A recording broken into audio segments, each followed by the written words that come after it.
Welcome to the Vital Spirit podcast.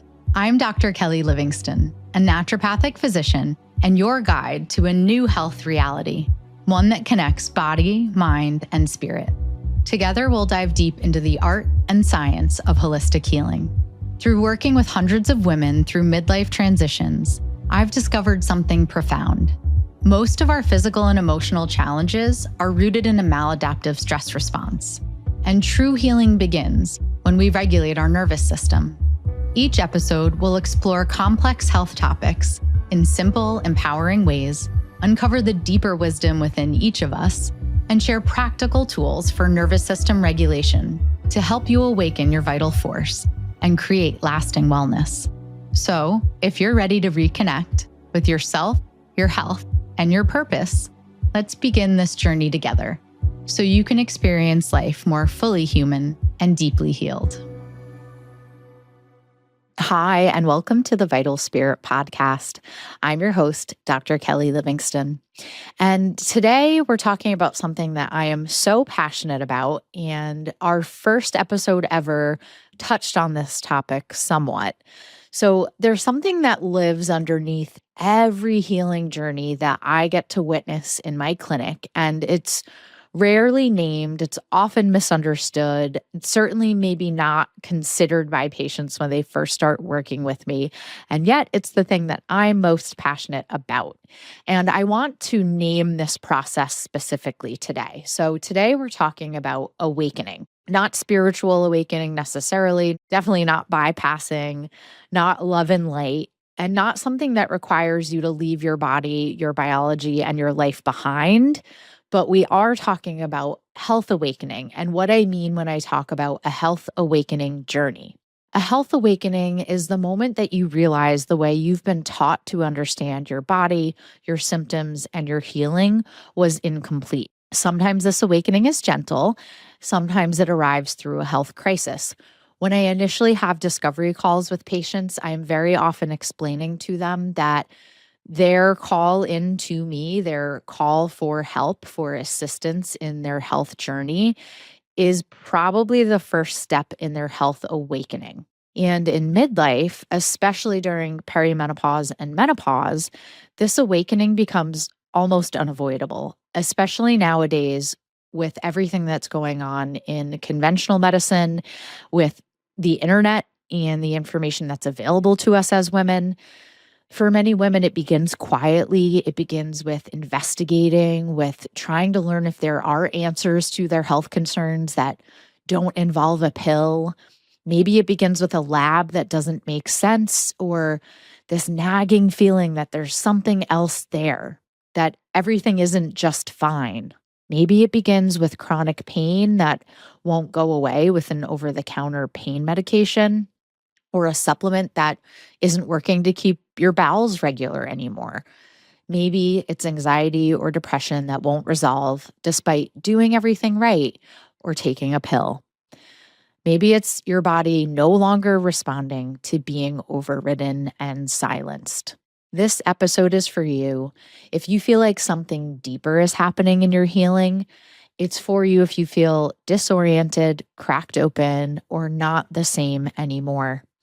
And it's definitely for you if you're just beginning to question the paradigm that you were handed. If this doesn't resonate yet, let it be a seed. And if it does, maybe it can help you name where you are on your health awakening journey and shed light on some of the next steps. Regardless of where you are in your health awakening journey, I am so glad that you're here. I do recognize that it's very different when you're listening to the podcast or you're finding me on social media or YouTube versus when you're a patient in my care and we've established a trusting therapeutic relationship. So thank you for being here and being open to the potential that there's something to wake up to in your health journey.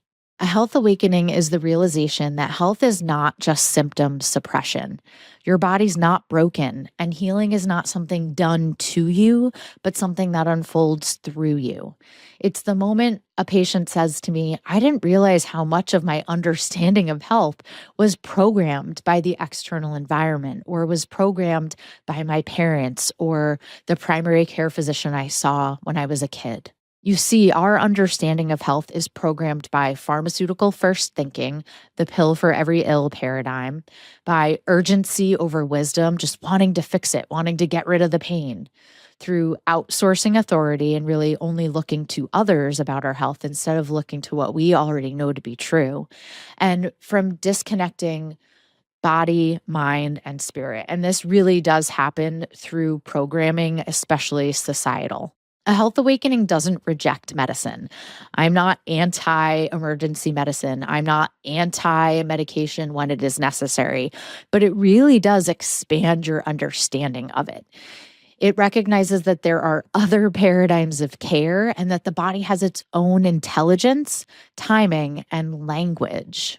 And this is why pillar one of the vital spirit method, where we work on the gut brain axis, often wakes people up first. Because when inflammation calms, when the nervous system settles, and when our cognitive abilities clear, consciousness changes. We have this space for this to occur. And that's not accidental. I literally designed it this way. When patients first come in to see me, there's this really present level of that programming that I mentioned before around their health and the possibilities of healing that needs to be addressed first. And when we start to make changes and patients feel better, they're able to access some of that deeper awakening experience. When you work truly holistically, mind, body, and spirit, you don't just treat symptoms. You become something closer to a health awakening journey doula. You're supporting the death of old identities and patterns. You're holding space for uncertainty, and you're guiding rebirth into agency, responsibility, and truth. And this is why everyone that I see is not necessarily ready. Sometimes, and that's okay, right? Sometimes we're running labs and we're shedding light on some of the root causes or underlying deficiencies that might be causing a patient to experience some symptoms, but they're not quite ready for that full health awakening journey. And that is absolutely okay. As I said, let this be a seed if that's you, because healing truly requires readiness. And it certainly requires believing that you can heal. A lot of the work that I'm doing initially with patients is to get them moving forward on the healing journey so that they feel better, so that they believe they can heal. And the obstacles to cure that we talk about in naturopathic medicine are very often the things that have been preventing us from seeing that or waking up to that fact. So I like to think about the therapeutic order of naturopathic medicine, not just as a clinical hierarchy that we can use to follow as practitioners, but as a consciousness map. So we don't begin with forcing hormones into the system or overriding symptoms or controlling outcomes. We really begin with establishing the foundations of health, those seeds of health, those daily practices, removing the obstacles to cure, yes, supporting the vis, the vital force, that innate healing intelligence in the body, and addressing structural, emotional, and spiritual layers when the system is ready and can hold that change. And if you've done any research or learning on your own around awakening, this really mirrors every authentic awakening tradition. First, we have stabilization of the system, purification, integration, and embodiment. So skipping steps doesn't speed the awakening process, it really fragments it. It makes the process so confusing and scary that healing cannot occur. So many of my first visits with patients really does, it involves slowing down, getting clear, creating safety, and designing that roadmap to healing. In midlife, a health awakening journey follows the alchemical pattern that you've heard me speak about before. Negretto, that breakdown where there's confusion, there might be illness, you might just have been diagnosed with an autoimmune disease, there might be extreme depression, the loss of a loved one, or a career. Then comes albedo, that clarity purification process. We're regulating our nervous system. We're cleaning out what doesn't serve us. Moving on to citronitis or integration, where we're finding meaning. We're solid in our inner authority. And then rubedo, where our vitality, our sense of purpose, and our embodied wisdom are shining through. This is why menopause is not just a hormonal transition. It's psychological and spiritual alchemy. The pause is not a malfunction. It is built in. It is an initiation. And if you've been asleep for decades, it can be jarring when you're finally waking up. And this is where it becomes really personal. In earlier episodes, I talked with you about the 3 Ps of perimenopause, right? Patterns where we're recognizing what no longer works. We're seeing our archetypal patterns. We're looking at patterns in our labs. And power, we're reclaiming responsibility for our health. We're seeing where we place our power in our healing journey. Is it within, or are we giving it up to external forces? And presence, learning to live inside your body rather than override it, learning to be instead of just do. And in every health awakening journey, this transformation requires patience, it requires practice, it requires persistence, and it requires perseverance. So there are no shortcuts. When we are digging deep in our health awakening journey, it does require us to get quiet and to be okay with the timeline that is unfolding. And a lot of times, our urgency culture has really gotten it into our heads that we need things fixed really quickly and that they can't be painful, right? We're not comfortable in our society with feeling pain. And as part of the health awakening journey and becoming fully human and deeply healed, there might be some pain. We might have to be patient with the process. We might not be able to suppress every symptom because it is a message from our body and we have to learn from it versus override it. So, as I mentioned, many health awakening journeys start with an illness. They start with feeling anxious or depressed or not like yourself anymore. Burnout is a catalyst for many health awakening journeys, recognizing that you can't live this way anymore.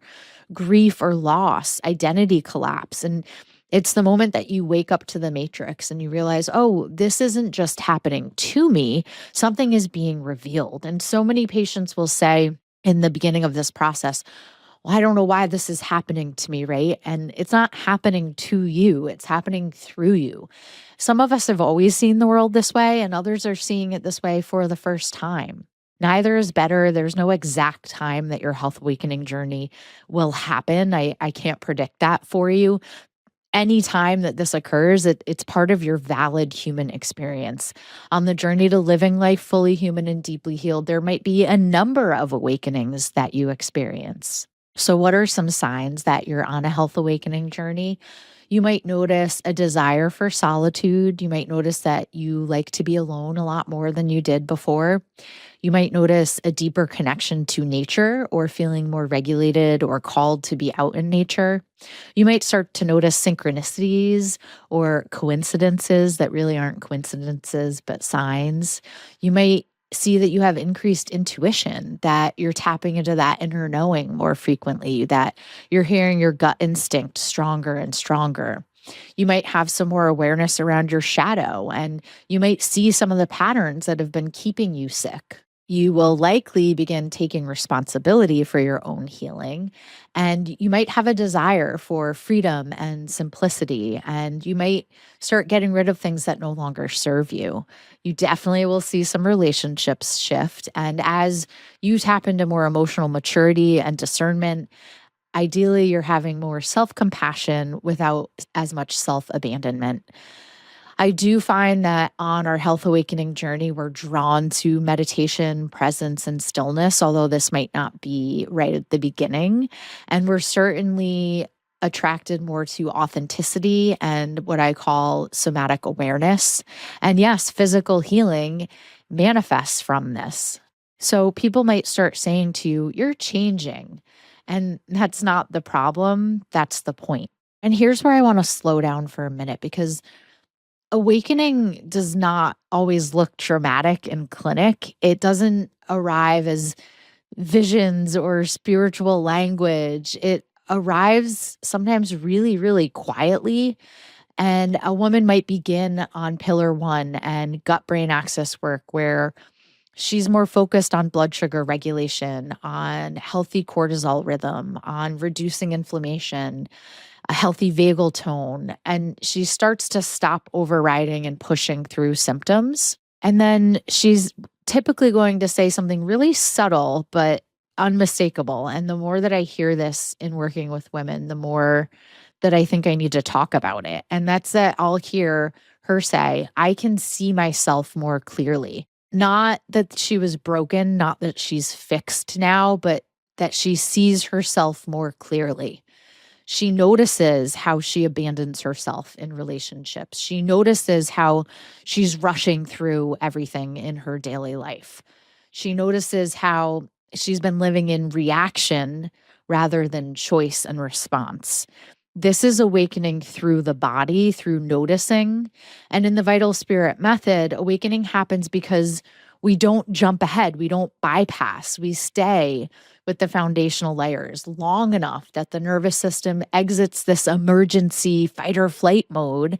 And when the nervous system is no longer screaming at us, our inner truth becomes audible. This is the moment so many patients realize I can't unsee this. When patients learn what their body's trying to tell them, when we go through labs with a fine tooth comb, when we talk about mind, body, spirit healing, when we look at the relationships in our life, the stressors, the patterns, we can't unsee that. When we realize the role that food plays on a daily basis in how we feel and heal, we can't unsee that. When we start to realize that we don't need a pill for every ill, we can't unsee that. That's when I hear from women, can you see my kids? Can you see my husband? Can you see my mom? We want everyone around us to wake up too. We have to accept that that might not be the right time in their health awakening journey, and that's part of the process, but we get excited, right? Because we can't unsee it.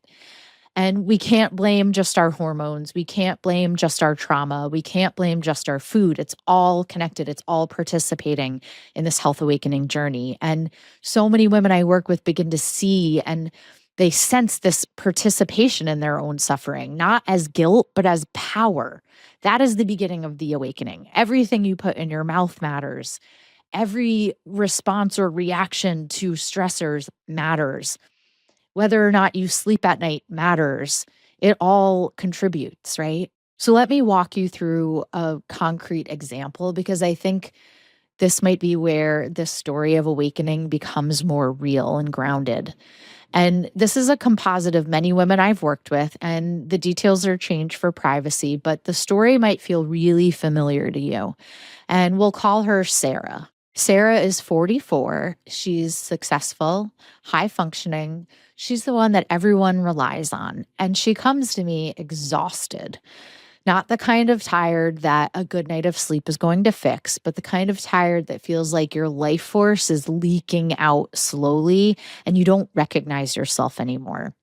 She's been seeing conventional practitioners for years. She's done everything she was told at this point. So she's been on and off SSRIs. She's tried hormone replacement therapy, but felt worse. She's been on and off sleep medication. She's been told her labs are all normal. There's nothing to see there.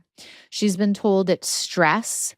She's been told it's perimenopause. And she's been told to exercise more and reduce stress as if that's a switch that she could just flip. But her symptoms are very real when she first comes to work with me. She has an anxiety that feels like a buzzing or a hot sensation under her skin. She has insomnia where she wakes around 2 to 3 a.m. with racing thoughts and then she struggles to fall back asleep. She has bloating, constipation, and more food sensitivity reactions than she's had before. Her libido is pretty low. She doesn't have much of a sex drive.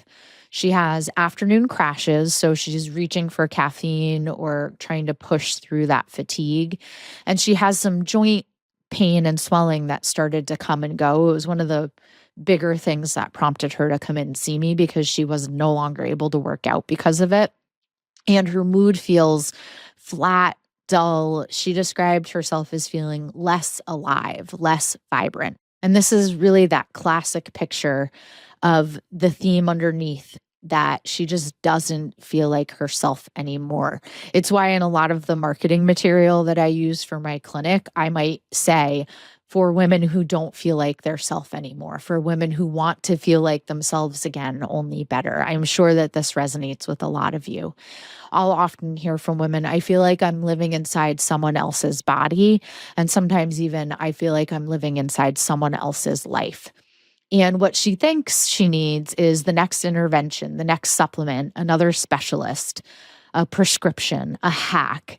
And that is not reality. And as part of her health awakening journey, she's going to start to see that. So at first, Sarah really is looking for something to do. She says, Dr. Kelly, tell me what to do. My friend saw you and she feels great. What did you do? So we begin where we always begin, and we start with foundations. We might start with a conversation around how it's not about doing, but it's about being. And she might leave thinking, well, I'm going to think about that some more, right? I planted that little seed. We stabilize her blood sugar. I always use labs as what I call positive manipulation, which essentially is utilizing labs to then tell you a story as a patient about what those labs are telling me, how it relates to your symptoms, and then what changes you're going to make every day to address what we saw in the labs and feel better. We built meals that actually supported her neurotransmitters. We supported digestion and motility, and we really focused in the beginning on reducing inflammatory load so that she could not only think clearly, but actually feel what's going on in her body. So we work the gut brain axis, right? We start with pillar one. And at that same time, we begin nervous system work as the container. Because Sarah was not just inflamed. It wasn't just that her blood sugar was dysregulated, but she was bracing. Her entire system was always in this chronic state of bracing, of waiting for the next thing to happen and of pushing through. She had to be that strong one. She had to push through. And her body's been doing this for decades. So as inflammation begins to calm, and her sleep improves even slightly, something changes. It's not always a dramatic shift in the beginning, but it's a shift. And she starts to notice things that are unsettling. So when I work women through my Burnout to Balance group program, we work on a worksheet called Depletion to Renewal Grid. And so we are labeling all the things that deplete us physically, mentally, emotionally, spiritually, and we're labeling all the things that renew us. And we're starting to try to find some balance in that. And as she worked through this process one-on-one, because I'll use it with patients as well, she started saying, I can't believe how reactive I've been. I didn't realize how much I've been living in survival mode. I'm doing all these things that deplete me every day. No wonder I'm angry at the end of the day. I didn't realize I was saying yes when I really needed to say no. I didn't realize I was drinking wine every night just to come down. And this is where awakening begins. When her nervous system was no longer screaming at her, she could hear the truth, and then deeper layers start to show themselves. Sarah started remembering things, not in a sensational way, in a slow, inevitable way. She began to connect the dots between her body and her past. She told me that she grew up in a home where she had to be the good girl. She learned to read the room really quickly in any situation. She learned to manage other people's emotions because it kept her safe. She learned that safety meant being easy, agreeable, and competent, taking care of things herself. So her nervous system became brilliant at adaptation. But now her body is in midlife and it's saying, no, can't do that anymore. Her hormones are shifting, and the strategies that used to keep her stable are not working for her anymore. And that is the portal. That is that perimenopausal portal, because perimenopause doesn't just change estrogen and progesterone. And that's why just estrogen and progesterone are not going to fix how you feel. It changes what your nervous system can tolerate. It makes denial a lot harder.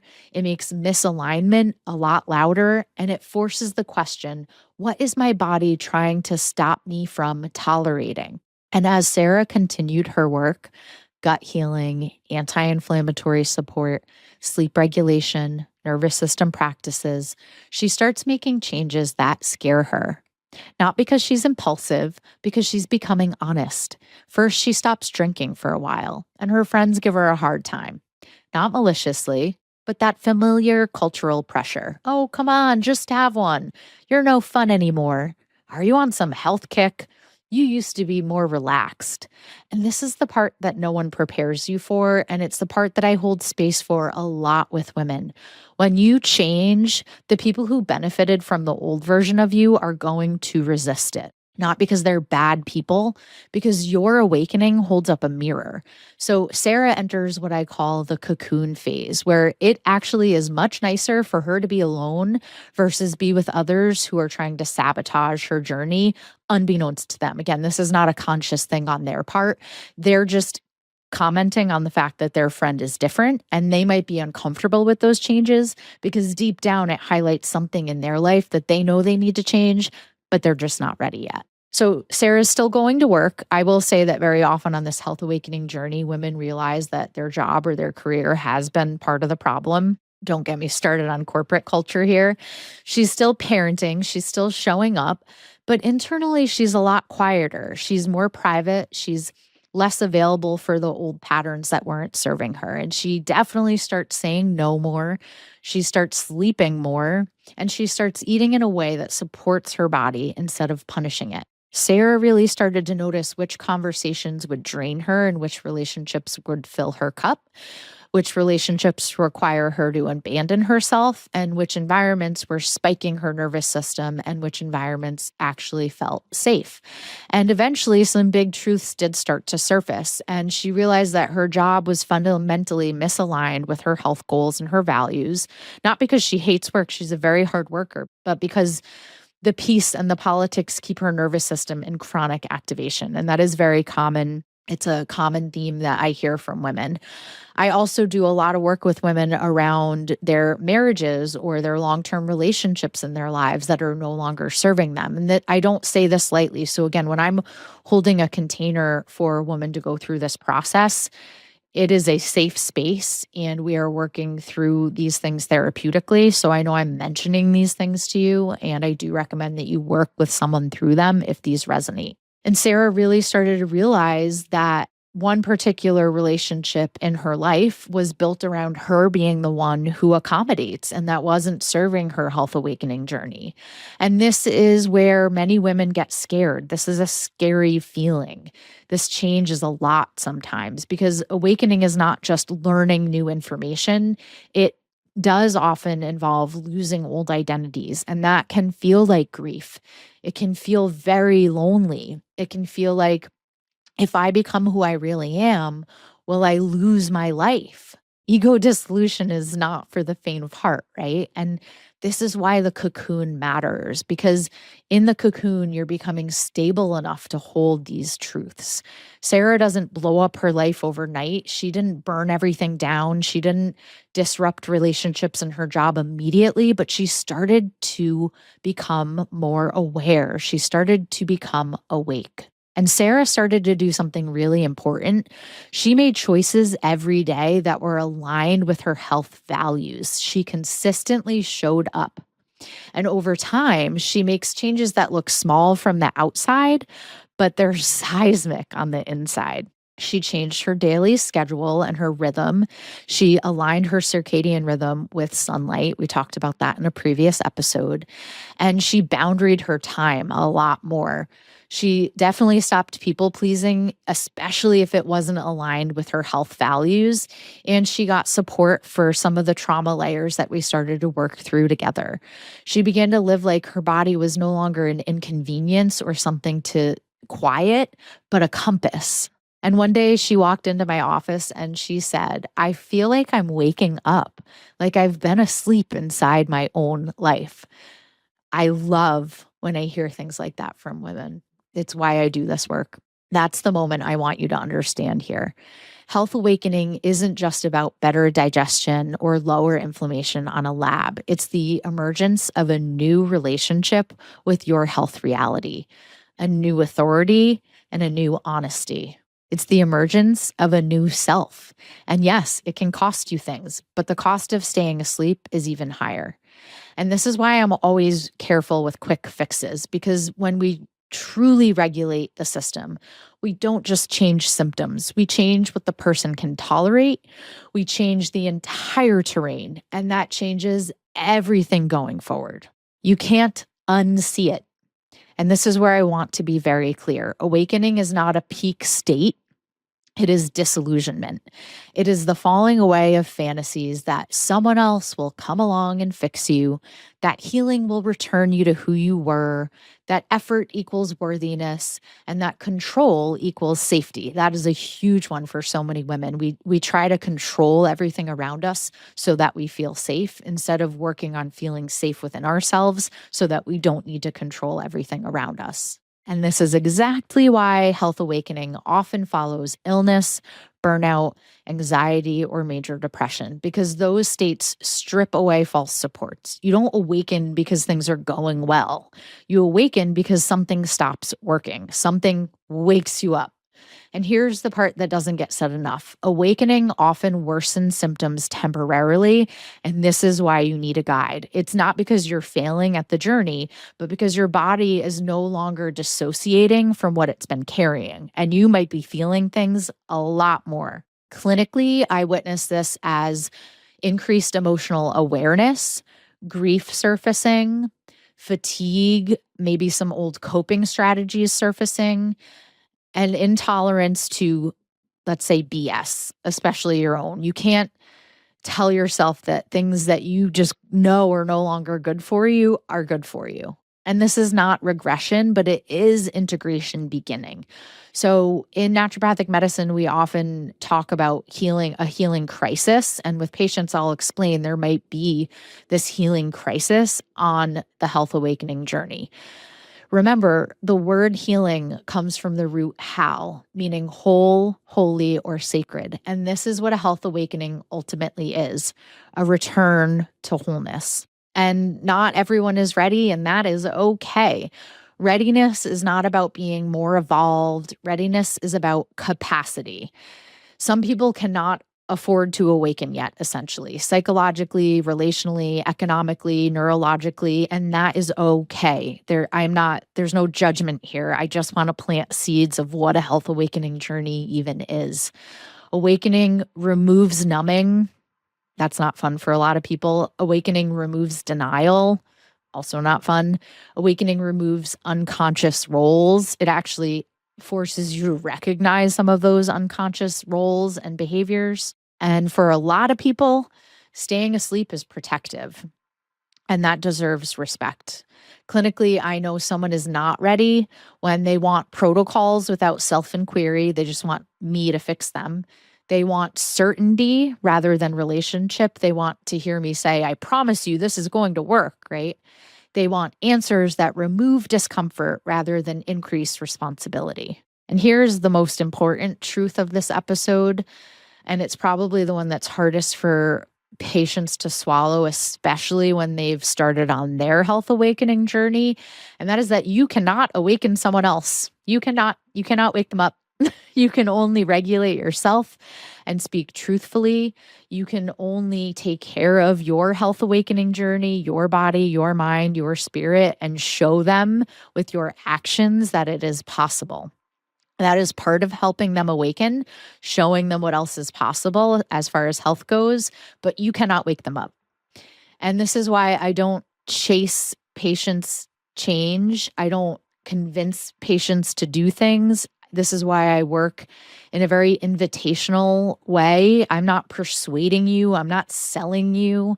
I am essentially guiding you, and your innate healing force, your vital force, is the one that we're turning on together. So I want to talk briefly about where health awakening meets psychology. So as you know, if you've been listening, I have an undergraduate degree in psychology, and then I went on and I got my doctorate in naturopathic medicine. So I love talking about psychology, and in particular, depth psychology and humanistic psychology. So Abraham Maslow showed us that once survival needs are met, then meaning becomes unavoidable. Carl Jung called this process individuation. We've talked about it in previous episodes, in the Dark Night of the Soul episode. And essentially, you cannot self-actualize in a body that feels unsafe. You cannot individuate while your nervous system is braced in fight or flight. You cannot awaken while your gut is inflamed. You cannot embody purpose when you're exhausted and dissociated. So this is why health work comes first. It's why I start with the gut-brain axis.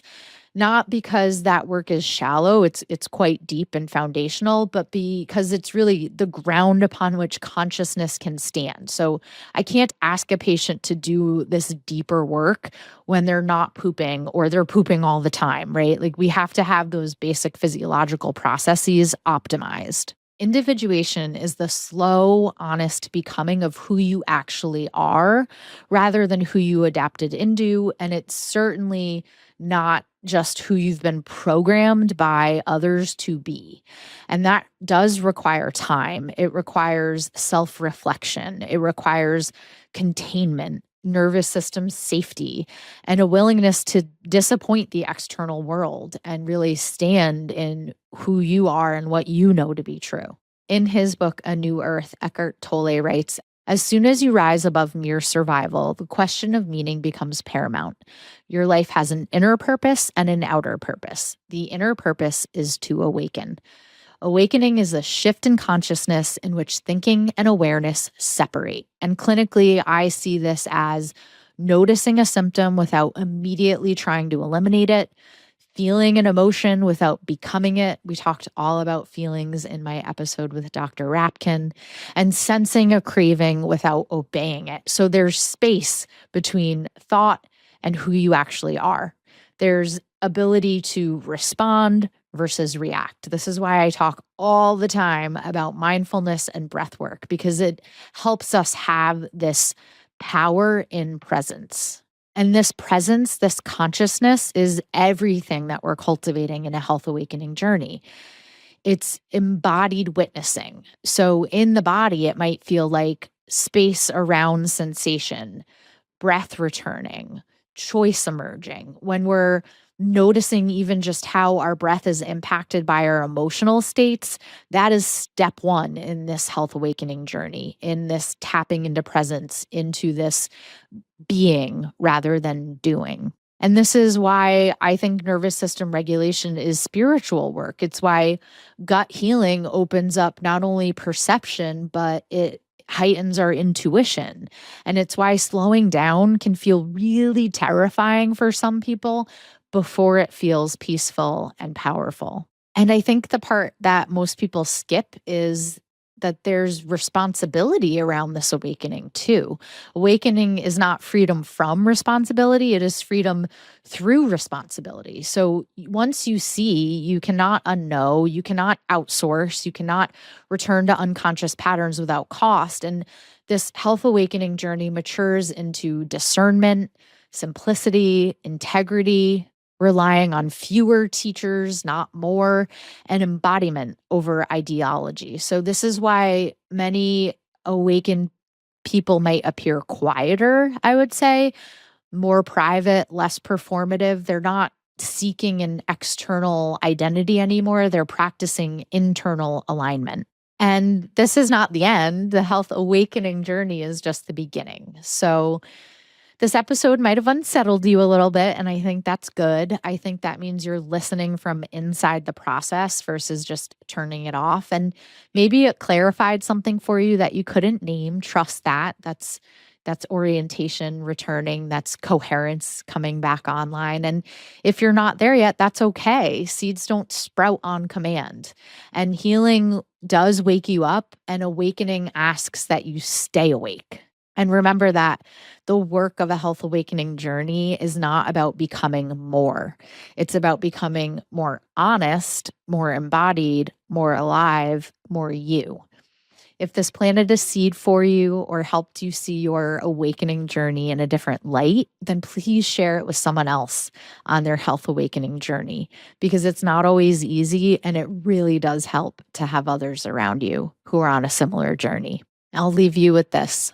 May all beings be peaceful. May all beings be happy. May all beings be safe. May all beings awaken to the light of their true nature. May all beings be free. And may I somehow contribute to that peace, happiness, safety, and freedom. Namaste.